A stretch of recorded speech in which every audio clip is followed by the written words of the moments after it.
Hi, boys and girls. It's September 15th, and our learning target today I will use Post-it notes so that I can jot down my ideas during my reading. I know I have it when I can use my Post-it notes to explain my thinking. Boys and girls, we use Post-it notes all the time as adults, and we are going to learn a special secret today about how you can become stronger readers by using Post-it notes. It's a strategy that we call stop and jot. Okay? Stop and jot. So as I am thinking of something throughout my day, if I'm at school and I go, oh, I've got to remember to get dog food today. So I pick up the Post-it note and I write it down on the Post-it note and I put it in a place that I won't forget it. Okay? I put it right on the edge of my screen, or I put it up on my bulletin board so I won't forget to do that, or I won't forget to tell someone something really important.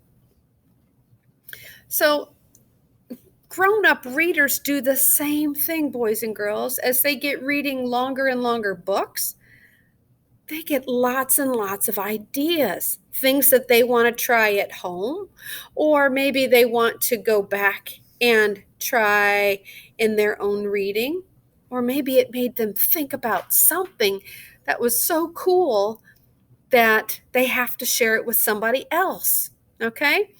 We have tons of ideas that come to our mind when we're reading. Sometimes they're things that we think about maybe in another book. So if I'm reading one book, it makes me think of another book or another time I read a story and it had that same idea in it. Or it might make me think of a time that it happened to my own life, something that happened to myself. So it's a text to self connection. Or maybe as I'm reading, I think about something that's going on around the world somewhere else. And I think, oh, that's a text. Okay. Text is what you're reading to the world connection. Okay. So that when I get together with a reading partner, which you'll have when you come back to school, or maybe it's a parent or another friend that you want to share something with later, then we'll stop and jot it down. Okay? Let's think back to yesterday when we read Katie Wu Has the Flu. We had to stop, think, and kind of retell what was going on in the story. And sometimes in our retelling, it makes us think a little harder. So watch as I practice. Boys and girls, I'm going to be using a page since I didn't, you can do this on Post-it notes if you have them. If not, those boys and girls doing this virtually will have in your reading workshop notebook in your green folder, you have what is, you'll open up to the first page and you'll see this. Okay, it says session 1.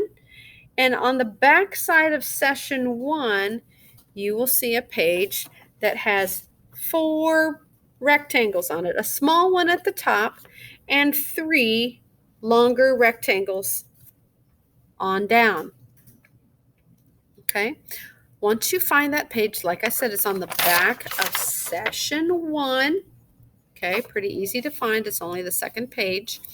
And watch as I take notes on my my jot instead of my Post-it note. It's my jot. I'm going to read this to you and watch what I do. Watch my thinking.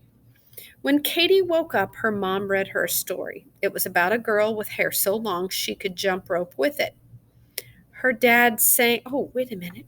Before I go on, I remember when I was young, I had really long hair. I want to remember to tell because I have really short hair now. I want to tell my friend about it. So I'm going to I made sure I put the title down in the small box up top. And that was on page 13. So I'm going to put page 13 on there. If you have a sticky note, you would just attach it to the inside of the book, okay, to that page 13. So I'm going to write down, I had really long hair when I was young. Okay, I'll continue reading. Her dad sang her a happy song. Katie drew a picture of the flu bug flying away from her. Katie's mom brought her hot soup and toast. Ew, soup, Katie moaned. Ew, toast, I'm not hungry. Boy, that makes me think, boys and girls, of a time that I was sick and I didn't want to eat anything. I was so sick that I just, maybe crackers. Crackers was about the only thing that sounded good. So because that was a connection to myself, I'm going to write it down. So I wrote page 15 because that's the page it's on. And I wrote down, I only eat crackers when I am sick. I'll show you my paper. This was my stop and jot. See, the titles, Katie Wu has the flu. Page 13, I had really long hair. And then the last one is I only eat crackers when I am sick. Okay, you could have more than that. And you can even have more than one thing on a page, right? Lots of thoughts come into our head as we're reading. Okay, so your job today is to get that paper out, and you are going to read one of the books from your baggie of books. Remember, you have to read for 15 minutes, and I would like for you to have this paper out beside you with your pencil, and I would like for you to jot down your ideas as you're reading for us to share tomorrow. All right, thank you. Bye.